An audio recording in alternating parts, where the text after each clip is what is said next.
What if the biggest threat to your AI future isn't the technology, but the fear, politics, and people inside your own building? You've sat in those meetings. The slide deck drops the letters AI and suddenly the room gets quiet. Some people lean in with excitement, others cross their arms. Most just feel that low-grade panic. Am I already too late? Do I need to learn how to code? What if we mess this up and it's my fault?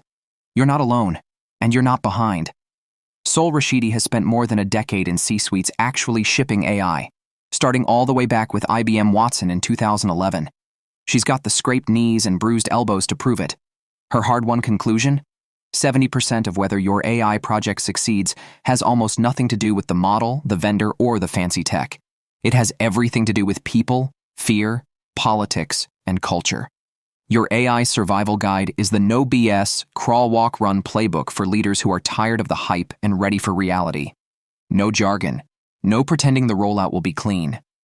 Just the messy human truth, and exactly how to navigate it. By the end of this summary, you'll know how to start without waiting for perfect conditions, what traps to dodge, and which version of yourself you need to wake up.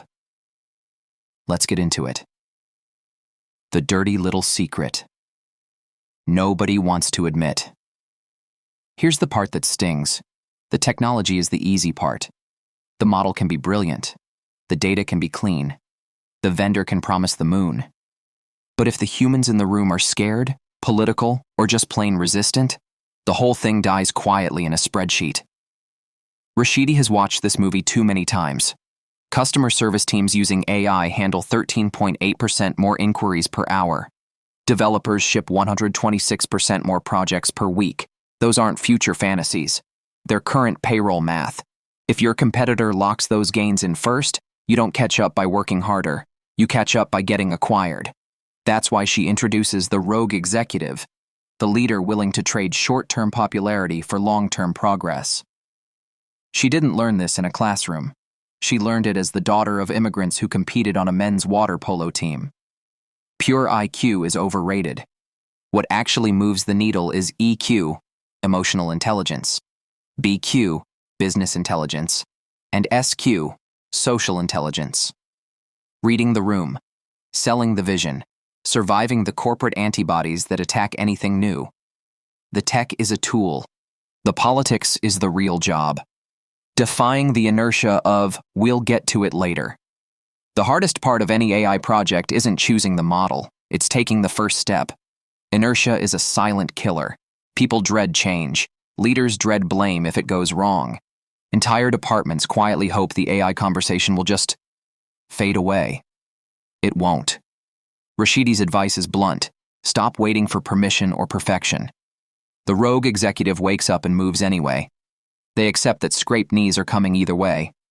Better to get them while you're still in control and moving forward. This is the emotional core of the book. Most leaders aren't blocked by lack of budget or talent.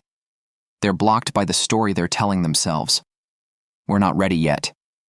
The power move is deciding that readiness is something you create by starting, not something you wait to receive. Choose your real why. The 5 AI strategies. Before you touch a single tool, answer one honest question. Why are we actually doing this? Skip this and you end up with expensive pilots that nobody uses and leadership that quietly resents the whole thing. Rashidi gives you 5 clear strategies. Think of them like different ways to mow a lawn. Efficiency, mow with less gas. Cut costs, do the same work cheaper. Effectiveness, mow without missing spots. Improve quality and accuracy. Productivity, mow more lawns in the same afternoon. Get more output from the same team. Expert, groom a championship golf course. Become the best in class at something specific. Growth, sell the lawn service to the whole neighborhood. Create new revenue streams or business models. Each one requires a different team, different budget, different risk tolerance, and different success metrics. Pick the one that actually matches where your company is today, not the one that sounds impressive on LinkedIn. And here's the part most leaders hate to hear. Your timeline is wrong.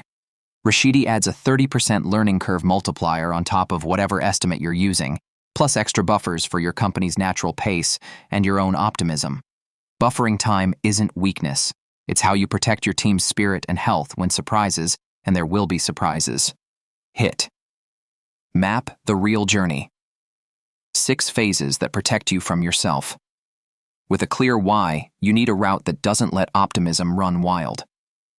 Rashidi maps AI deployment into 6 practical phases. Readiness assessment.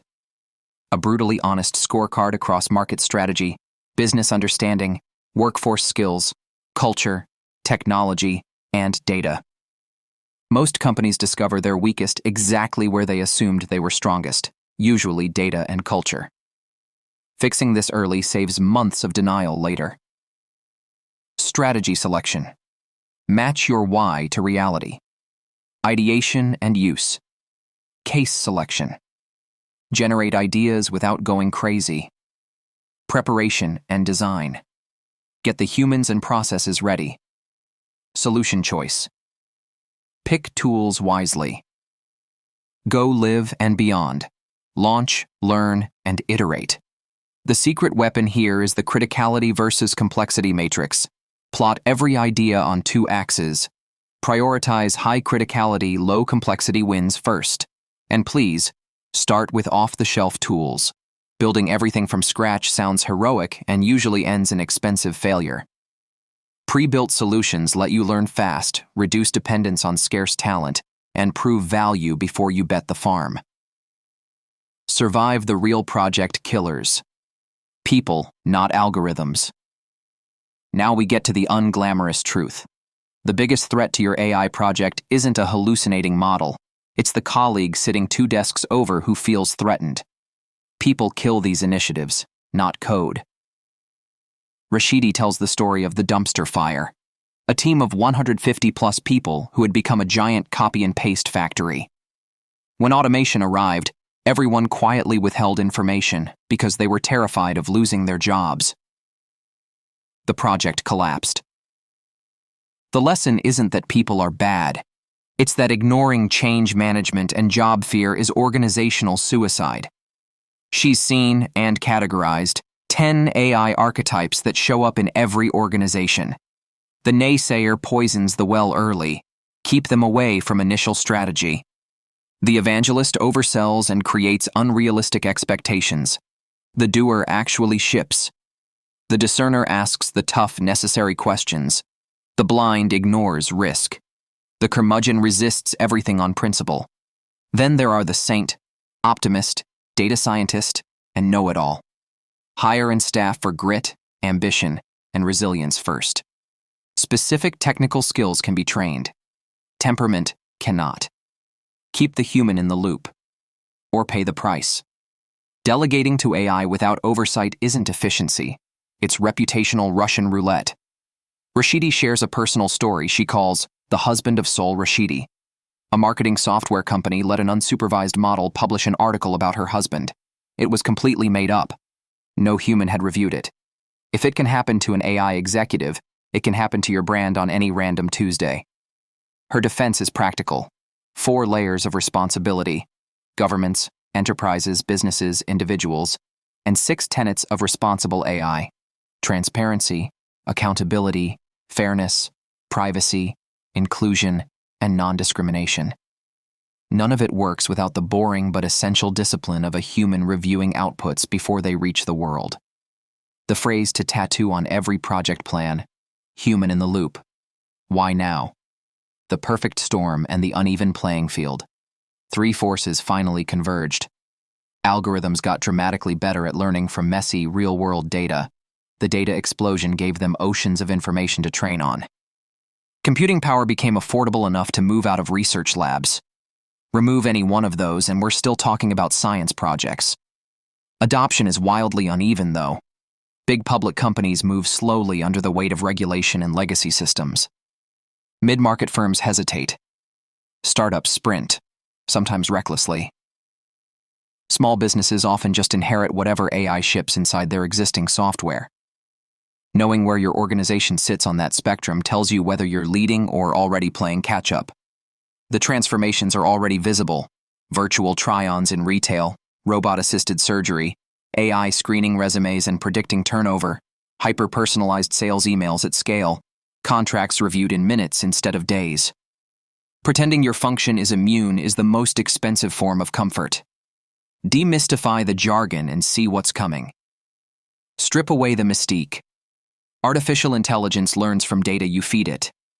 Human intelligence brings biology, emotion, and a lifetime of context a machine will never fully replicate. Machine learning finds hidden patterns. Deep learning stacks those patterns into powerful layers. Prompt engineering is simply learning to ask better questions. None of this is brand new.